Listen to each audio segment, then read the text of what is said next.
في حلقة اليوم سوف نعرض لكم مجموعة من المشاهد التي حيرت الناس والتي التقطتها كاميرا درون، ولكن تبقى إمكانية أن تكون هذه المشاهد غير حقيقية أو مفبركة.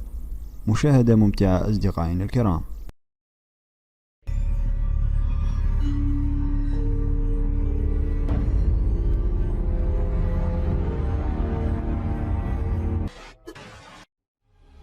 في المرتبة الأولى،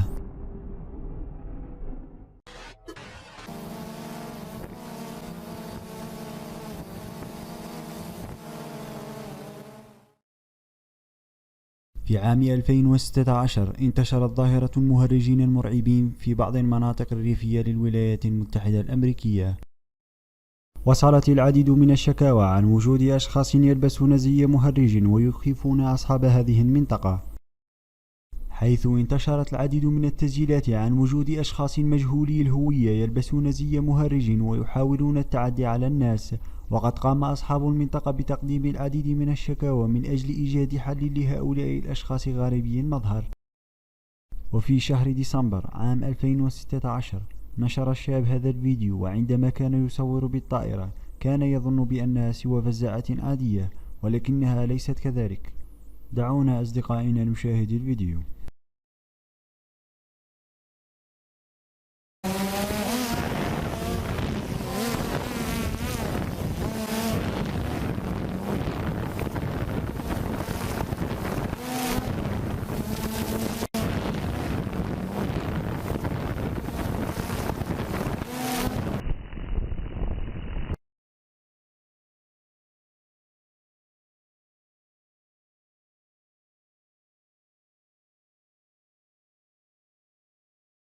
عندما تم تقريب الصورة تشاهدون بأنها ليست فزاعة ذرة، بل شخص مجهول يرتدي زي مهرج. وعندما لاحظ أن الكاميرا تصوره هرب مسرعا. والغريب في الأمر أن أصحاب المنطقة توصلوا بأن هناك العديد منهم وهم مخيفي المظهر، ودائما ما يجدونهم في وسط الغابة أو وسط حقول الذرة. إذن كما لاحظتم أن هؤلاء الأشخاص يقومون بالتعدي على الناس في الطريق حتى. فما السبب يا ترى بالقيام بذلك؟ هل هذا بسبب أفلام التي سيطرت على عقولهم، أم هم مصابين بالمرض النفسي الحاد؟ هل لديكم أي تفسير لهذه الظاهرة الغريبة؟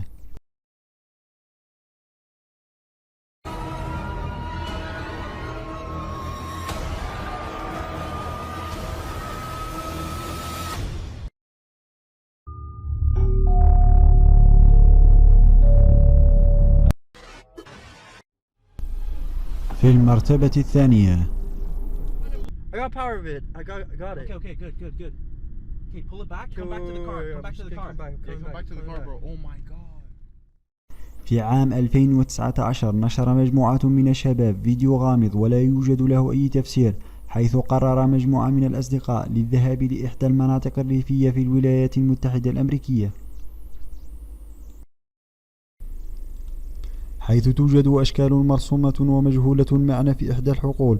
هناك من يقول بأن هذه الأشكال تعود إلى أحد السحرة ويقومون بطقوس مختلفة في هذه المناطق المجهولة. ولجأ بعض الشباب من أجل استكشاف المكان ومعرفة ما يوجد فيه بواسطة كاميرا درون الطائرة، حيث وجدوا مجموعة من الأشخاص مجهولين يقومون بطقوس سحرية مخيفة.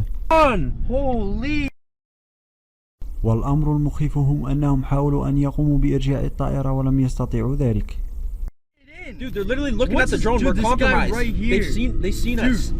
Dude, they've seen us. Yo, bring the drone back. I'm trying to pull it back. Why are you going closer? I'm trying to pull. Look.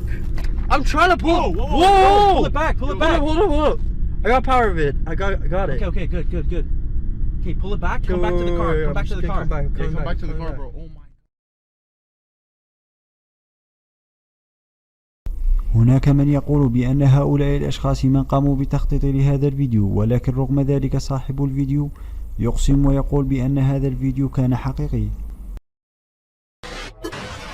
في المرتبة الثالثة،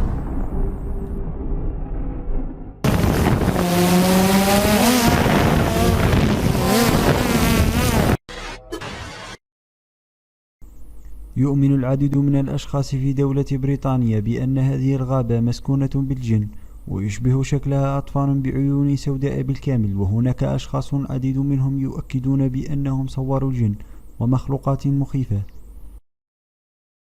حيث قام صاحبه بنشر هذا الفيديو في عام 2015، والذي أكده أنه كان يصور الفيديو بطائرة درون وشاهد فتاة بعيون سوداء مخيفة.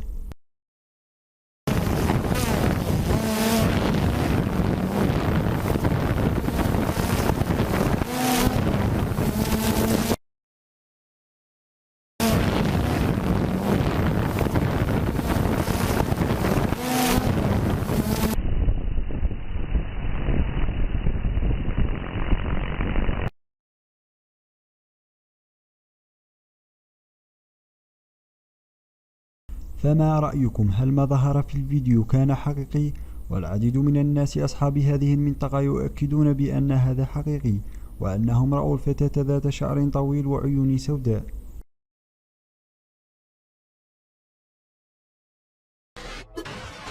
في المرتبة الرابعة،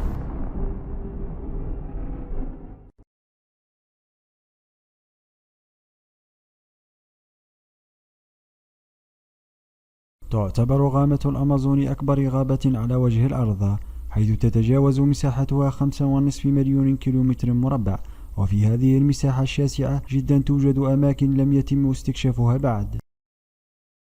وفي عام 2018 نشرت إحدى المنظمات البرازيلية المكلفة بحماية غابة الأمازون فيديو على قناتها الرسمية في اليوتيوب، وقد اشتهر بشكل كبير جدا، حيث صورت كاميرا درون مجموعة من الرجال غريبي الشكل.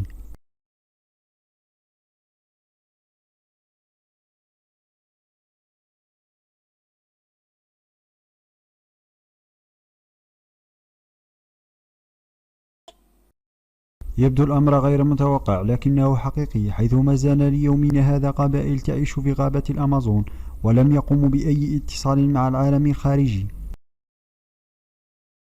وحسب ما يقولون بأن هذه القبائل تم اكتشافها بالصدفة عن طريق طائرة درون، والتي حاول أفراد هذه القبائل أن يسقطوها فور رؤيتهم لها.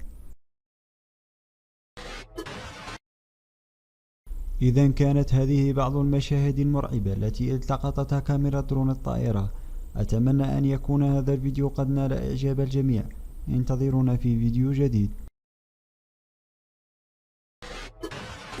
لدعمنا قم بتسجيل الإعجاب بالفيديو والاشتراك في القناة مع مشاركة الفيديو.